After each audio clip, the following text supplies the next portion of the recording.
මේ ආ. ඔව් මේ අපෙත් අම්මා වයසයි ඇදලා ගත්තා. ආ. මායි අපේ නංගි මයංගනේ නංගි කෙනෙක් හිටියා. එයාවයි පොඩි ළමයි 4 දෙනයි මේ අම්මයි ගත්තා. මොකද කරන්නේ කරන්න දෙයක් නැහැ ජීවිතේ ජීවිතේ සද්දයක්වත් ඇහුණද බුලේ? ඇහුණා. ආ අර හා. මේ ආසන්ත්‍රාව බිමට පාතිම්මාම ගාන සද්දය එන්නේ. ආ. ඒ සද්දෙට මේ ගේන් එළියට ඇවිල්ලා මෙහෙම බලනකොට එනවා. මෙහෙම වතුර එනවා. ආ හා. එදින්ම පොඩි ළමයි තුන්දෙනා ගෙවල් දෙකක් නේ.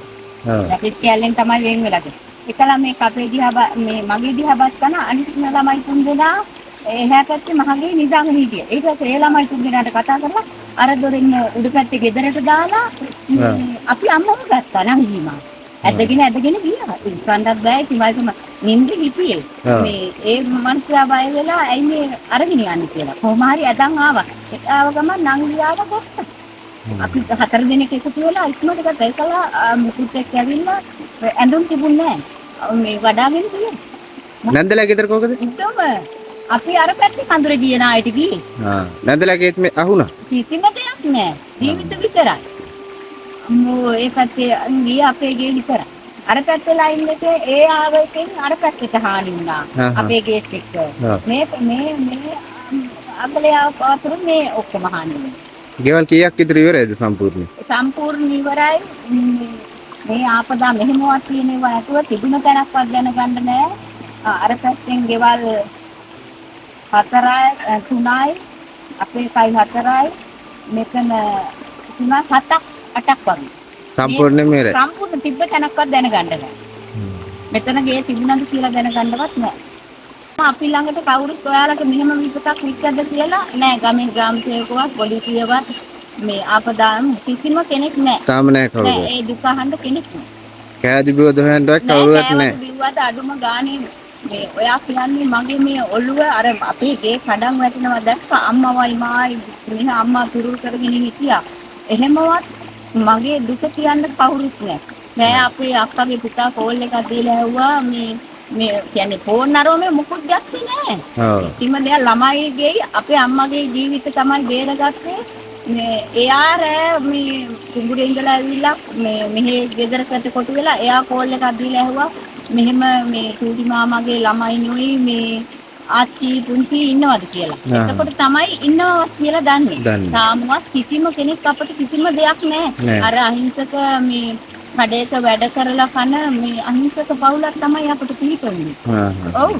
ආය හරි හමන් නෑ මේ. දැන් ඒ ගෙදර දින්නේ. ඒ ගෙදරනේ අපි ආව මෙතන දෙන්නේ ඉන්න බෑ අම්මට කියලා යන්න වතුර නෑ.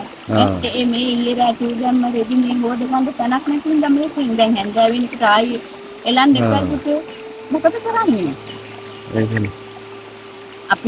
අපි රජයට බරක් වුණේ නෑ. අපි ජීවත් වුණා. අපිට කුඹුරි දන්නන් තිබුණේ නෑ. නමුත් අපි මේ අවුරුදු 2-3කට උනත් හන්ද හම්බ කරගෙන කුලී වැඩින් මේ අත්ේ කරගෙන හොඳට ජීවත් වුණා ඉතින්. දැන් අපිට ඉන්න තැනක් නෑ යන්න තැනක් නෑ අපේ දුක අහන්න කෙනෙක් නෑ. දැන් දවස් 27 3:40 වෙනකම් සිද්ධිය වෙලා. රැෙන්න බැරි වුණා, හවසෙන්න බැරි වුණා, පාරතොට කැරිලා. දැන් ඇවිල්ලා අහන්නේ මේ මිනිස්සුන්ට මොකක්ද වෙච්ච අහවල් ගෙදර. දැන් මේ විනාශම විච්ච ගෙවල් වල මිනිස්සුන්ට මොකද කරන්නේ? දැන් අද 29 නේ. ඔව්. 29 ඊයේ දවසම පෑයුවා ඒත් කවුරුවත් රමිදාරි ආවේ නැහැ බලන්න මොකද උනේ කියලා නේද? මේ අපේ ගම්වල මිනිස්සු කන්ද කැටියට ගියා කන්ද කැටිය මෙහෙට ආව පොලිසියෙන් ආවලු. අපි නම් දැක්කෙත් නැහැ ඉතින් අපි අම්මව තියාගෙන ඒ කුඩුවේ යට හිටියා. කවුරුත් නැහැ ඉතින්. දැන් හොයන්න එපයි. ගේ කැඩිච්ච කාගේද සම්පූර්ණ විනාශ ඒ මිනිස්සු කොයිද කියලා හොයාගන්න බෑ. මේ ගෙදර නන්දා නැති වෙලා. තාමත් ඉතින් බල්ලෙක් කුකුලෙක් මැරුණ ගාන හොයන්න කෙනෙක් නැහැ නේ ඉතින්. මේ ගෙදර ආච්චිද නැතුණා කි. ඔව් ඒ අම්මා තමයි යට වෙලා ඉන්නේ. අපේ අම්මා වගේ. යට වෙලා තාම හොයාගත්තේ නැහැ. නෑ යට වෙලා තාමත් මේ කොතන කියලා හොයන්න බෑ තමයි. නමුත් ඉතින් මේ මිනිස්සුන්ගේ දුක අහන්න ඉන්නපයි කවුරු හරි කරන්නේ. අපේ ගොඩාක් කට්ටිය පන්සලේ අපි විසිලා දැන් මේ ඇඳුම් දෙක හොදලා කන්දකට ඉස්පිරිතාලට වදිලා අම්මට බෙහෙත් දෙන්න. බෙහෙත් ගන්න. ඔව් අර මං කලබලයට ගත්ත බෙහෙත් වේල තිබුණා ඊයේ රැට. නැත්නම් එයා මානසිකව මේ හැමතැනම දුවයි. ඒක බ්‍රේක් වෙන්න බෙහෙත් දෙන්න යන්න බෑ ડોක්ටර් කියලා පොත තියෙනවා මේ ඇඳුම් ඇස්සේ මම නික්මට අම්මව දාලා මෙහෙම කරලා අල්මාරියෙන් ඇඳුම් ටිකක් ගත්තා. ඒ ඇඳුම් දෙක තුන තමයි අර ගමේ මිනිස්සු ඔය ආපු අය අපිට දීලා ගියා. ඔව්.